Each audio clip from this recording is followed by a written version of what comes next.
Morning everybody, welcome to the Redmen TV live here on YouTube. I'm Steve Hoare, joined by Dan Clubb and by Leah Bauer for the build-up show, yes, uncensored match build-up, Liverpool versus Newcastle, Anfield Wednesday, 8:15pm kick-off, a little bit of a late one on Wednesday evening. Yeah, we're going to chat all about it. First half of the show, we're going to have a little look at Newcastle, what they're good at, what they're bad at, all that kind of stuff. Second half of the show, we'll speak about Liverpool team news and etc, what Arne Slot's going to do to try and get 3 more points on, hopefully, a road to a 20th Premier League Championship win. Ladies and gents, thanks very much for joining us. Dan, I'll start with you. Newcastle, currently 5th in the Premier League. League Cup final, FA Cup 5th round tie this weekend as well. After what looked like maybe an inconspicuous start, they've had a really good bounce back and they're having a very good season. Yeah, they are. Reverted to type, I'd probably suggest. I think I expect them to be more in those sort of realms than they were looking like they might be at the start of the season, because I think Eddie Howe's a very good manager. I've sort of toed and froed on my opinion of Eddie Howe in sort of since he arrived at Newcastle, really, but I've definitely settled on the fact that I think he's very good at his job now, and he's assembled a very good squad without spending masses and masses of millions of pounds. They've spent, clearly, but they haven't quite been as lavish with it as people might have expected when the ownership, obviously, when that takeover happened and what have you. Yeah, they're a good side. They play a very front-footed, very aggressive style of football. Eddie Howe has got them well drilled as well. A bit more inconsistent than he might have liked, conceding too many goals, I think it's fair to say, than his own sort of preference would be. However, yeah, I definitely anticipated to be in around these sort of conversations. And yeah, it's interesting. Obviously, 5th right now looks like it's good enough for Champions League. Where their priorities lie, it's between now and the end of the season. It's going to be a fascinating watch. But yeah, very good team. Lots and lots of dangers. Obviously, 1 or 2 in particular I'm sure we'll come on to speak about. But yeah, not a team to be taken lightly, as we discovered up at St James's, really. Absolutely, and it's interesting here because I would say if you look around the Premier League, sometimes you compare like different attackers, and nobody ever really compares, I think, favourably in terms of Liverpool. There are very few teams you come up against and go, you know what, their attack matches or could be or whatever at Liverpool. With Alexander Isak and Anthony Gordon in particular, obviously Jacob Murphy's playing well, or whoever else they use on the right hand side, they've got an attack that is really potent. And in Isak, along with Mo Salah, one of the most informed players and forwards in the country, they showed at their ground, they showed that against Forest at the weekend, like, give them a sniff and they'll score goals. And him in particular is, like, say, one of the most informed players in Europe. He's a massive danger for them, and for us, and a massive positive for them. Yeah, no, he's just insane at the minute, isn't he? You just almost a little bit. Could it be an audition for him a little bit coming into Anfield? How's he perform? I hope so, yeah. You've said it earlier. Well done. Thank you very much. No, you saw it at their ground earlier this season. It's one of the games in the season. I never know how it's going to go, and it's been like that for the last couple of years, even before Eddie Howe came in. You never know how it's going to go. I'm less confident against Newcastle Wednesday than I was for City at the weekend. I thought we'd get a result at City. No idea how Wednesday's going to go, and it's just, you never know what they're going to do. You never know how they'll turn up. Because what they do, Dan, they with him in particular, you're just always in the game. Yeah. I just think if you're Newcastle, you know we're good for it. If we get him in a good position, he's deadly. He's one of the most accurate finishers I've seen for a long time. Like, we saw the stats the other day in terms of 50 goals, how quickly he's got there. Up there with Mohamed, just behind Mo Salah, Fernando Torres, some of the biggest players in Premier League history. And with all due respect, he's doing this for the Newcastle side, who have been up and down. Like, they've been, listen, Champions League qualification, mid-table, etc, etc. He's an absolute gun player. And like I say, when you go and look at opposition players, I say this all the time on this show, the first thing to look at is how are they going to score past us. You don't have to squint that hard to see how Newcastle can score goals with it. No, it's quite easy to pinpoint their threat, isn't it? And that's not to say he single-handedly, is Newcastle's only danger man, because he absolutely isn't. You mentioned Anthony Gordon there. I think the midfield's obviously been a very, very well-drilled one as well. But yeah, Alexander Isak is so good right now. He's been so good since he arrived in the Premier League, really. Obviously sort of curtailed a bit, been a bit stop-start due to injuries and what have you. It looks as though that's behind him now, and he'd have to finger the pass for his career. And he's just on it, and he's such a well-rounded, complete striker, because he's not just this goal machine that puts the ball in the back of the net. He does that, but also he's just a good footballer, full stop. His touch is magnificent more often than not. He finds space in the box at will, it feels like at times as well. So yeah, but I think the most sort of dangerous and impressive thing about him are the numbers, as you mentioned there, because he's doing it for a Newcastle side that have been in and around these sort of conversations, but not, it's not Erling Haaland at Man City, plug and play. You go in there, you will score goals, we create a million chances a game, in you go. Not Mo Salah at Liverpool, who's just been an absolute freak since you've had the football club. He's been in a Newcastle side that's trying to fight its way into these sort of, regular season in, season out Champions League football conversations, and he is basically dragging him to that right now. He's been absolutely phenomenal, really has. And yeah, one of his goals of the weekend obviously takes a huge deflection, but it kind of showcase what is so good about him, because there's a second, it's not the penalty obviously, because that was something in itself, but he doesn't even look where the goal is. He doesn't need to look where the goal is. He knows instinctively where the goal is, and albeit his shot gets deflected, it was on target anyway, you cannot give him a sniff, because he will hurt you. He's hurt us before at Anfield. He has the ability to really punish any team in world football, and we're notwithstanding in that. It's worth touching upon as well, Anthony Gordon, because he scored a couple of goals against Liverpool. I think he's played 8 games against us, scored twice. They were both at St James's in the last couple of games. Thankfully, we won the first one. It was a draw early this season. The second one, we saw the other day, Manchester City target Trent Alexander-Arnold and got some success out of it. It just so happened that Jeremy Doku couldn't finish his dinner, whatever. Anthony Gordon actually is better. His end product is much better than Doku. Whether it's on the counter-attack, because he's rapid, or actually just in normal build-up play, he's a massive threat too on that left-hand side.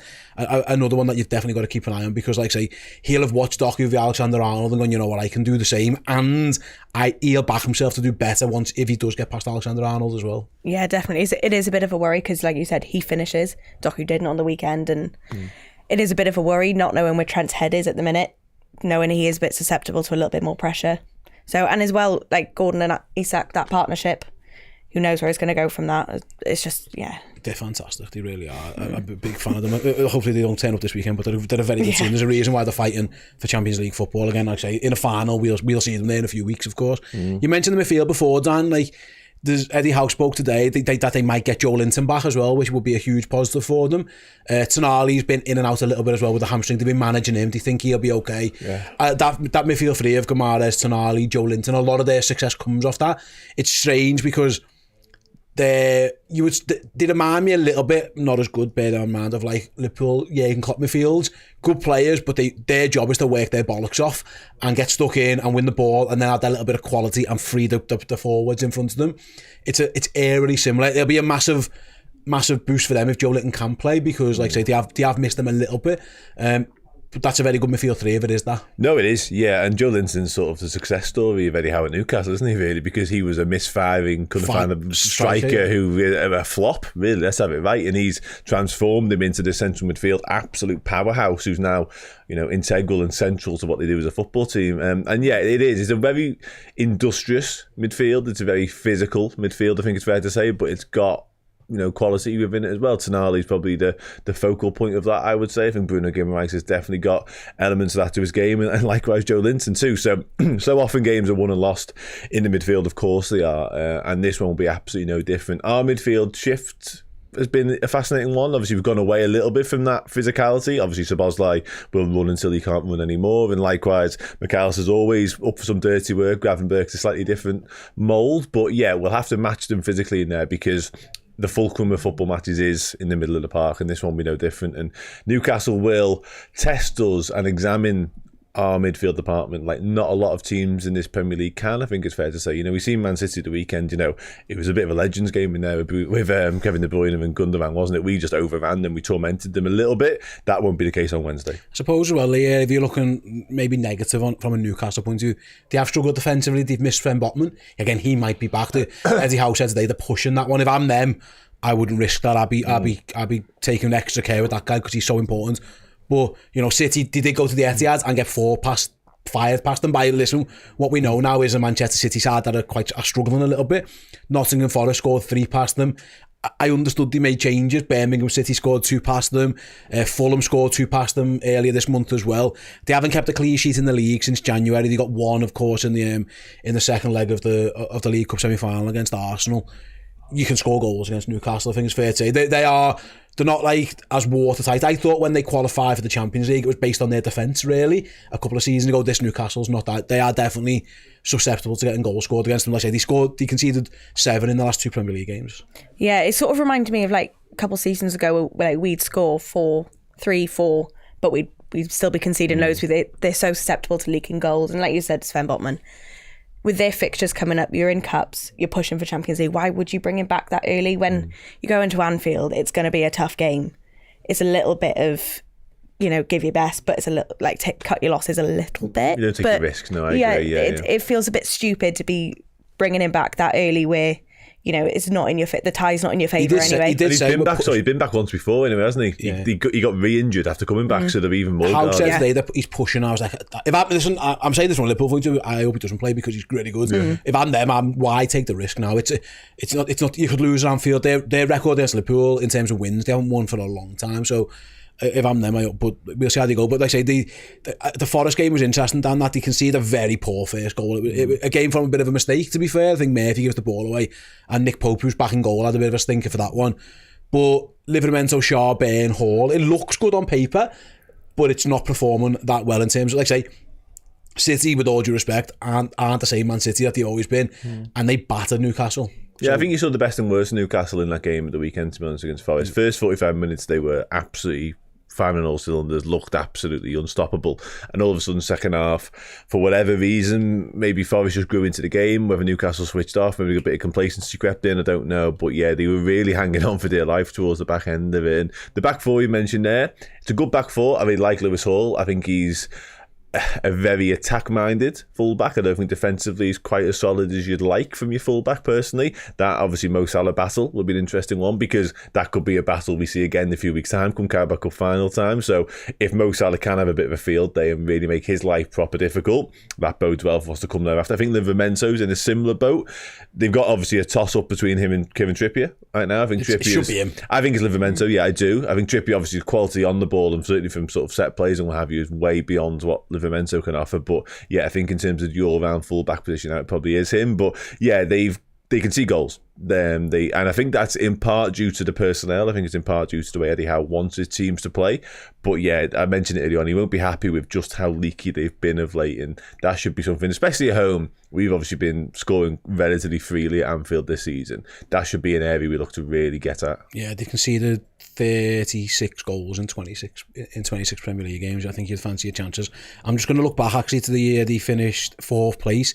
They only conceded 33 all season. There you go. They conceded more now, and they've still got, like I say, that was it 12 games to go. So that you can tell there's been a little bit of a decline there. Like I say, they might be a little bit better going forwards. Very quickly then, before we wrap up on the Newcastle section, it is worth mentioning the fixture pile-up thing, Leah, here, in that Arne Slot spoke about it today, the midweek weekend. Newcastle really struggled with that. I think the year that they were playing Champions League football, it was a little bit up and down for them. They haven't had that this year as well, but they're in the crux of that a little bit. Now, I understand they have done a little bit because they've been doing quite well in the Carabao Cup, but they've had a heavy schedule as well, and you do wonder where they're at physically as well, because they're not used to that this season. Liverpool are in a rhythm now where we're just used to playing weekend, midweek. Newcastle haven't been that. That could be an impact here as well. That could play a part, you would think. Yeah, definitely. And like, not only just physically, like mentally, that's so draining. But then you're looking at the league table, you're talking about the Champions League push. Arsenal are playing Forest on the weekend. If Forest lose and Newcastle win, Newcastle go up to 3rd. So then that's... You're talking about the drive. City are playing Tottenham, who always beat them. Yeah, true. Yeah. So the whole sort of from 3rd to 7th could completely change, and Newcastle could be right at the top of that pack. So it's that little push, regardless of the physicality. It's the mental. Does the mental override the physical? Yeah, absolutely. It is worth mentioning on that Champions League race for them that it is important, because theoretically, because there's going to be 5 Champions League places this year, I think everyone down as low as maybe Brighton in 9th have got half an eye on that. Fulham in 10th on 39 points, maybe thinking 5 points, we can make that up as well. That is something that they've got going for them, because usually at this time of the year you're thinking, Okay, can you maybe get a team who, like for example, maybe a Palace or whatever? I know they're in good form, but like on the beach a bit. Not on the beach, but like it's heading not, towards the beach a little bit.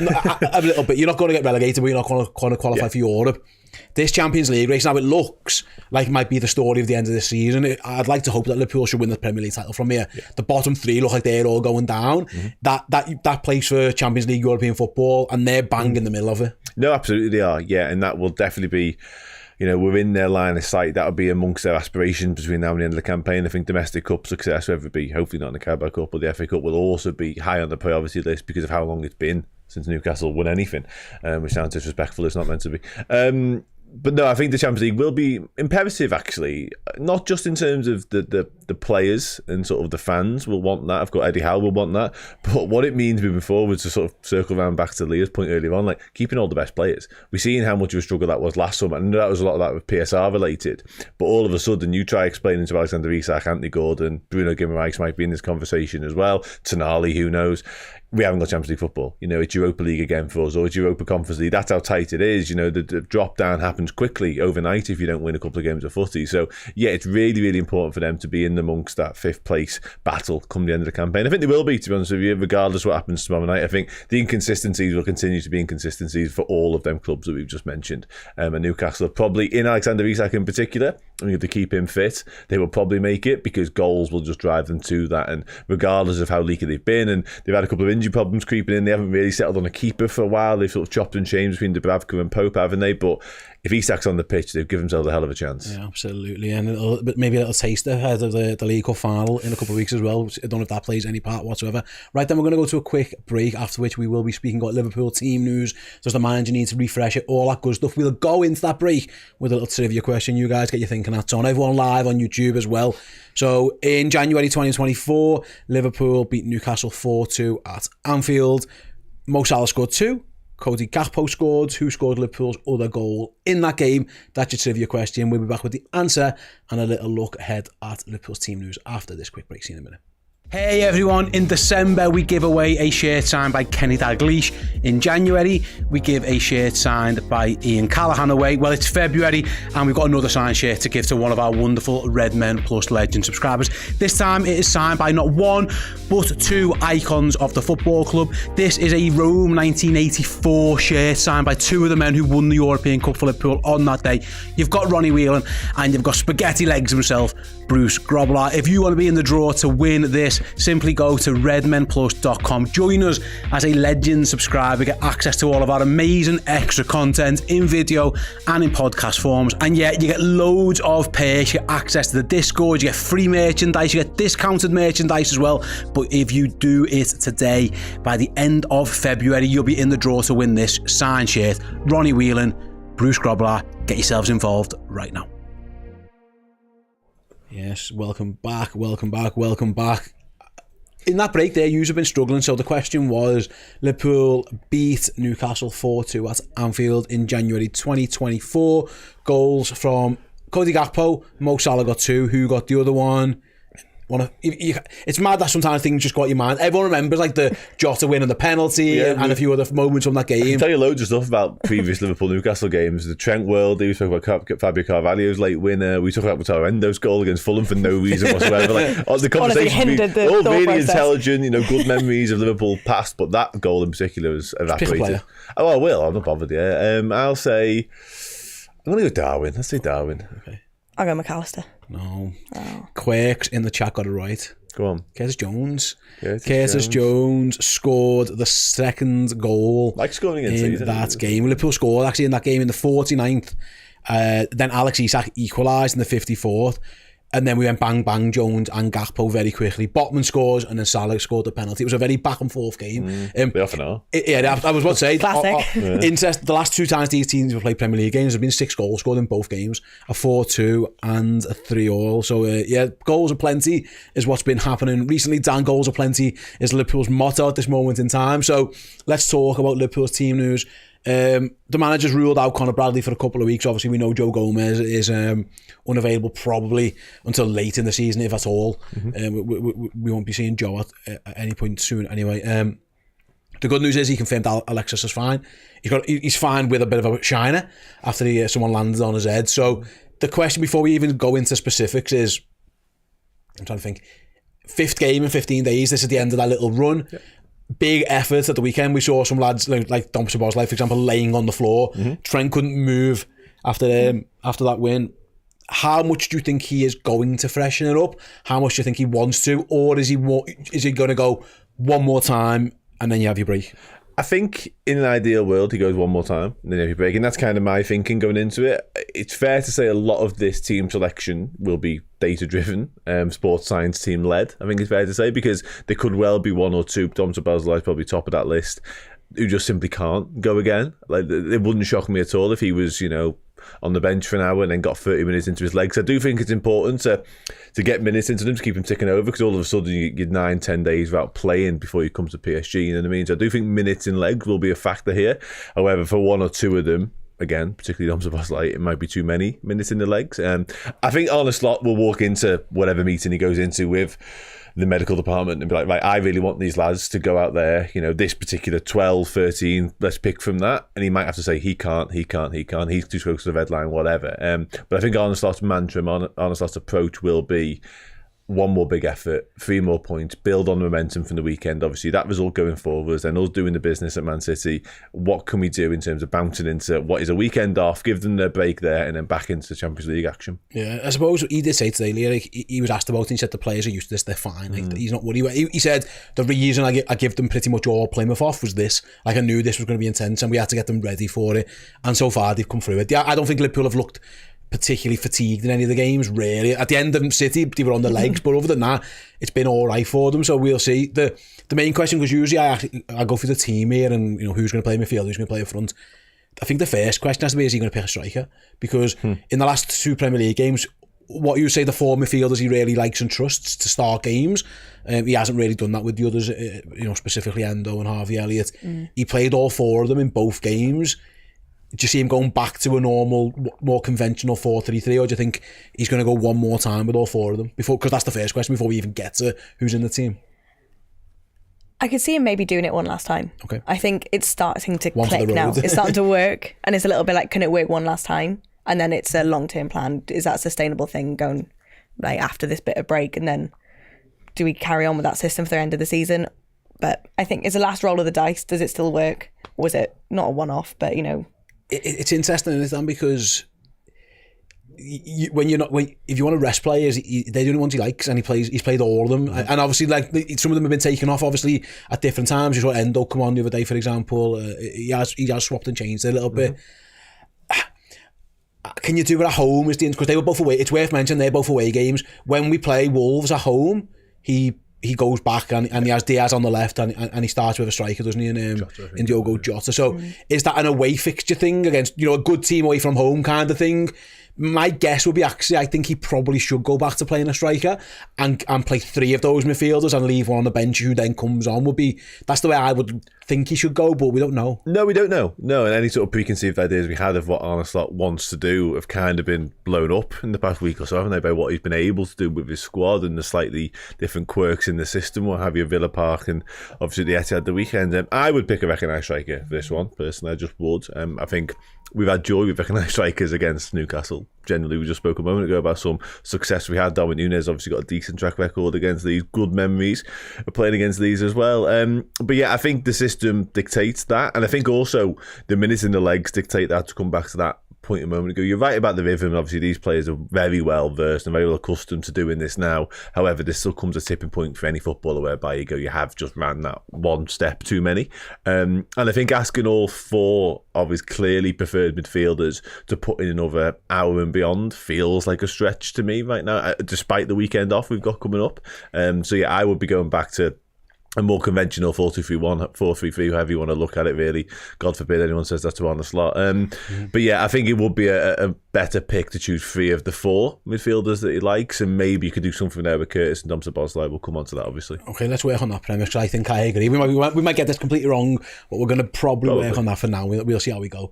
The back 5 picks itself, really. The fact that Robertson doesn't play the whole game makes me think he's going to start. Trent will play because no one else, and he mentioned today, actually, the manager in his press conference here, the best way to stop Alex Isak is have bossed centre backs, and he said he said he's in fantastic form as Isak, but we do have great defenders too. And he said we've got 2 great defenders at the moment in time, which we know he's on about Konate and Van Dijk. The fact that Trent was absolutely shattered is the only question mark here. Is that Robertson got his break? I think he'll be fine. We haven't really got a right back. The last time we went to Newcastle, he used Gerald Kwanzaa at right back because of Liverpool had injury issues, and it didn't work. Liverpool looked lost on the ball. It feels like he might just have to start Alexander-Arnold and see how far he can get. And if he has to go Kwanzaa at some point, hopefully you're winning the game by then. I'd be shocked if that wasn't the case, but we don't know how Trent is. Like I say, he walked off that pitch like a man who had nothing left in the tank. Yeah, no, you've seen tweets about got bollocked out because he wasn't running back 89th minute and then got pulled off. Like, you've got to be like, if you're Newcastle, that's your target area because you're not getting through Van Dijk and Konate easily. Like you said, Robertson, he's getting a bit more rhythm now. He's looking back to the Robertson that we recognise, but you've got to be looking at Trent as your biggest weakness in that, just purely from Isak. It's just, is he fit? He has to play because he can't be Bradley, he can't be Gomez, and I don't think the manager will want to use Kwanzaa Dan, but he might have to because, again, I go back to it, Trent looked absolutely goosed. He did? No, yeah, absolutely. He was sort of second in line behind Szoboszlai in terms of who looked most exhausted, didn't he? Yeah, Leah mentions the moment there, and I think it was in the round that sort of moment whereby he just like had hands on his knees. Just I can't, like I'd love to. Sorry, Gaffer, but I haven't got it in me anymore. And then obviously he does come off because I think on the slot whilst bollocking him, Matt noticed, shit, he's fucking ran his legs off here. So he has to start the game though. He has to start. You've got to do everything in your power over the last 24 hours and the upcoming 24 hours to get him ready to get out there. And in an ideal situation, it's an hour, it's 70 minutes tops, and you're doing a Kwanzaa. Be interesting to see if he did like a Wataru Endo back there. He's done that previously. We've seen obviously James McConnell start the game at right back against Plymouth. So defensive-minded midfielders at right back is something Arne Slot's willing and open to doing, I think it's fair to say. So that might be a solution to see out a game at some point. You never know. It's far from an ideal situation because it feels like if Conor Bradley was fit and available, given what we witnessed, not in terms of the performance, but in terms of the energy levels, it will be a Conor Bradley game this. But I think it's just got to be Trent. And Trent against Anthony Gordon's always an interesting battle, regardless of Trent's fitness, you know what I mean? Because we know what Trent wants to do. It isn't necessarily deal with his winger day in, minute in, minute out. He wants to be getting forward and influencing the game going forwards and being the sort of a forward in the side of opposition. But he's got to watch Anthony Gordon because as much as we waxed lyrical about Alexander Isak earlier on, like the next most threatening player they own is Anthony Gordon. So that's a real problem. Yeah, I think you've got to just start Trent, and if you can only last an hour, then you'll cross that bridge when you get to it. I think he has to be on the pitch. The reverse one is you don't start him and you hope to bring him on and add something to the game. But yeah, we'll see. I think this one, Dan, given that it is an 11-point gap as well, I think he might go listen to Sports Science just as a little bit more. If they say you can only get half an hour out of him, then he's probably more likely not to risk it. But we'll see how they go. Midfield's interesting. I think we can say Gravenberch, McAllister, probably going to start. Yeah. And then it's one of Jones or Szoboszlai. Like if it is going to go back to the 4-3-3, he might play all 4 of them. I think on form it should be Szoboszlai, but again, I'll go back to it, Leah. He was laying on the floor, prone. Face down. He just couldn't move it. Yeah, what a picture, like what a moment for him. I think a lot of it will depend on that. I think the manager would actually want to keep him in the team, but this is going to be fitness related as well. I think personally, he would be one I would probably give the break to, and then he could be in the impact so off the bench is how I would go. But what do you think Arne's going to do? I think it's purely down to that Sports Science, isn't it? It's how much do you want to listen to it coming into the next. He's got a little bit of a break, but why wouldn't you want to start him? That's the biggest thing. You obviously would. If you could, you would. And I think that's just going to be the biggest clue of how fit he is. But, Curtis Jones, last couple of weeks, he's been there. He's been putting in such a big shift. And I think maybe, like you said, bring Szoboszlai on last half hour. If something's not clicking, bring him on, make the difference. But in that last big shift. Yeah, I think you're right. Jones got that red card, didn't he, as well, which meant he got a game off that others didn't. So he might be... He's been more vested. Just quickly, Szoboszlai's running power is obviously really important to any game of footy, but at home, against a very good Newcastle side, albeit, is it quite as important? I might suggest not. You got PSG away next week, you're going to need Dom Szoboszlai in that team, so that's the way I'd look at it. Yeah, maybe we'll see. The interesting one, obviously, Salah's going to play.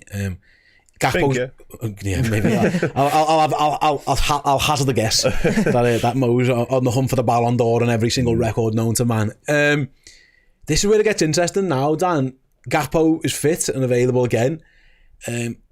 I can see him going Gakpo Diaz. Can you? I could also very much see him putting Jota back in this one. I don't see him starting Darwin Núñez yet. I think Cody's going to start, and then would you agree with that? By the way, anyone disagree? I think you might. I can't see him not sign. And then it's whether he goes Jota or Diaz up front. Gakpo's fresher, just to address that one. Gakpo's clearly fresher, having had an enforced mini layoff. I'm shocked if he didn't play.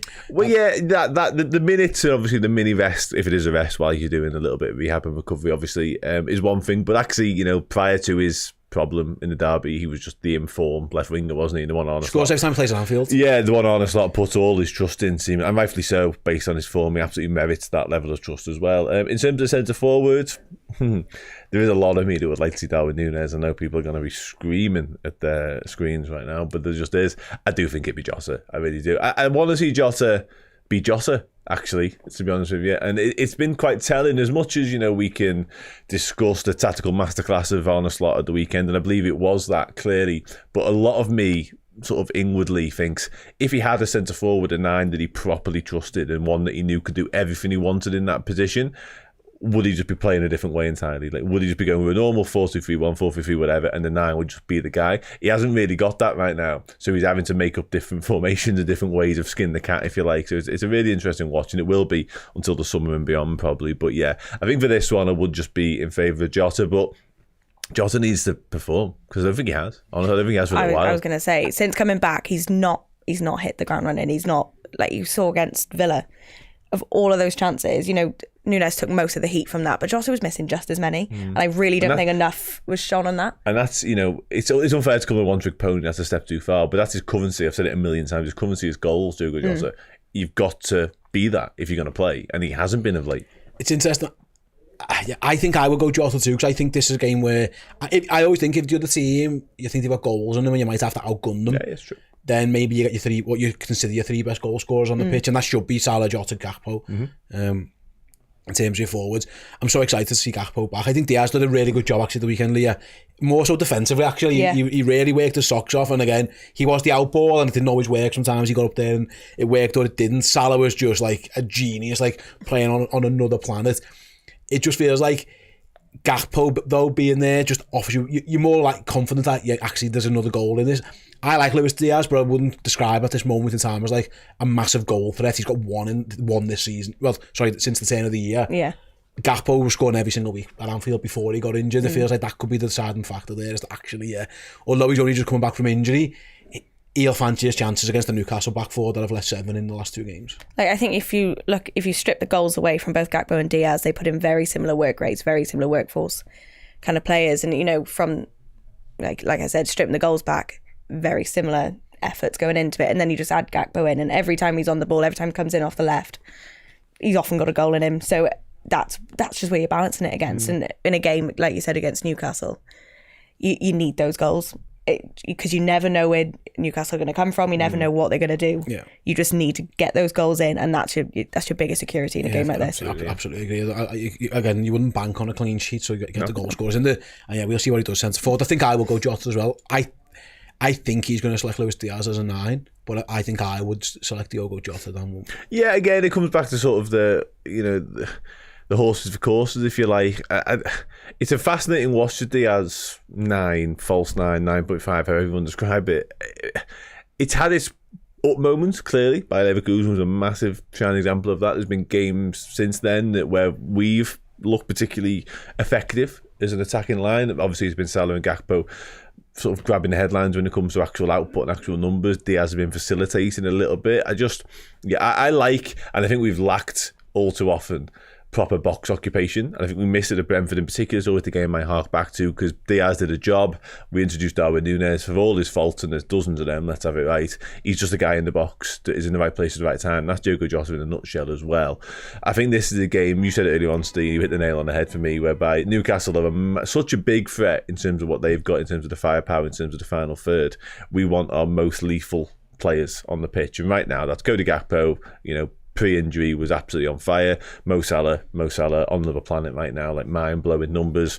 And, hopefully back in form, a little bit sharper Diogo Jota. You could, in theory, because Newcastle give up chances, Liverpool create chances, you could, in theory, have this game out of sight. It won't be easy. I'm sat here thinking we're going to absolutely blow them away or blow them out of the water. I don't really see that. However, with those 3 on the pitch, it gives you your best chance of being comfortable. And we've already spoke about the fact there might be a few conversations around 2 or 3 of the players who start this game needing to be off the pitch after an hour. You can't have that game in the balance on 60, 70 minutes in any way, shape or form. So, yeah, Jota for me. The Diaz thing works. I'm still not convinced by it. Absolutely right then. We'll move on from that one. Get your score predictions in a moment, guys, at the end of the show. So get your thinking hats on, because honestly, but bear in mind, there's been 6 goals in both the last 2 games we played against Newcastle. There's been a 4-2 and a 3-all. Before we do, let's have a little look around the Premier League. Obviously, a full midweek round of fixtures starting this evening, actually. Brighton, Bournemouth, Palace, Villa, Wolves, Fulham, Chelsea, Southampton are the games tonight. There's a lot at stake there. A lot of teams chasing Europe, actually. You know, Brighton, Bournemouth, Villa, maybe Fulham, definitely Chelsea. Probably Southampton's last chance to even remotely keep themselves in some type of Premier League contention, which I think that ship might already have sailed for them. Moving on to tomorrow night then. Let's talk Tottenham City down first. I know Pep Guardiola's kryptonite has been the Tottenham Hotspur Stadium. Like he's never really managed to crack that gaff. No matter if Spurs have been good, bad or indifferent, it's just sort of about the way they play. Tottenham in a little bit of better form recently, a little tiny bit. They're starting to get a couple of players back, which has helped. City coming off a bit of a humbling last 2 games against Real Madrid and nice choice of words, and against Liverpool. Yeah, they need to stay humble. Thoughts? Do you think? I wouldn't be shocked there if we're getting score predictions or score updates throughout our game and Spurs are beating Man City. No, nor me. And they never really have been. Obviously, we've gone toe-to-toe with Man City. It's often been games against Spurs that you've sort of circled as a possibility for them to drop points because, as you say, really, regardless of what moment Spurs are in, it feels like they've often had the wool over Man City and often had an ability to beat them, and that hasn't really stopped regardless of who the manager is, who the personnel are. Obviously post Harry Kane era that continues to be the case really, so that could be anything. That it could be absolutely anything. City could turn up as they did to Newcastle and absolutely dismantle Spurs could dismantle City. I think both defences are particularly weak, so I think there's goals in that game personally, but honestly it wouldn't shock me whatever the result, whatever the outcome of that one. There's a relegation 6-pointer as Man United host Ipswich. It's honestly right. It wouldn't be the massive biggest shock. I'll go back to it if Ipswich go to United and win. Like that wouldn't surprise me at all. They are rubbish at the moment. I mean, Ipswich are bad. Don't get me wrong, and that's the thing. But like United at home at this moment in time are terrible, Leah. Oh god, yeah. It's just so. But I can see that being 0-0 all game, and then Ipswich last minute winner. And just going out, I'd love it. I would absolutely love that. Absolutely. But that just absolutely wouldn't surprise me. Or United will just pull something out and just absolutely batter them. They're crap.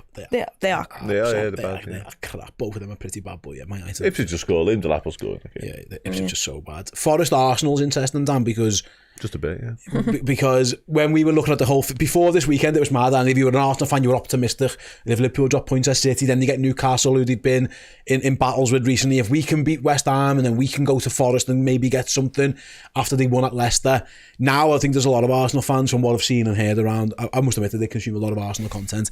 I sat there to binge a little bit of it. We were worried about like how we're going to score goals, because Forest are the perfect team for the blueprint of how to beat Arsenal, especially away from home for Arsenal.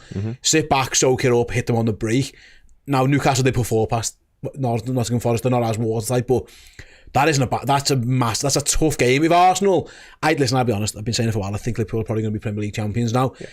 If Arsenal have got any last hurrah in them, they have to go and win at the City ground, and that's a tough ask. They have to, and not just from a points perspective, obviously that's a massive reason, but more for their belief in the morale and their sort of sense of we can go and do this, we can hunt down Liverpool, we can chase them. I think if they drop more points, and it doesn't have to be a defeat, you mentioned there's Forest sort of go-to playbook and their repertoire is very, very difficult to come up against. We found that when we went there. We certainly found it at Anfield as well. They're a proper team, particularly at home. And they'd be buoyed by what they were able to do in the second half against Newcastle, ironically, because they were out of sight a little bit in that first. They never really got going. And all of a sudden they rallied and put on a real show, and probably a bit unlucky not to get anything out of the game. So to go back home, and obviously we mentioned earlier on, Leah mentioned how sort of congested and how tight that sort of race for the Champions League is. Forest are in the monks at now. They want to put a bit of breathing room between themselves and what that looks like, and there's a perfect opportunity to do it at home against what would now be a slightly wounded beast in Arsenal. If they beat Arsenal, they're 3 points behind Arsenal. Well, exactly. I think Newcastle down all of a sudden. I think Newcastle have got their, I think Forest and Leah have got their eyes on second place.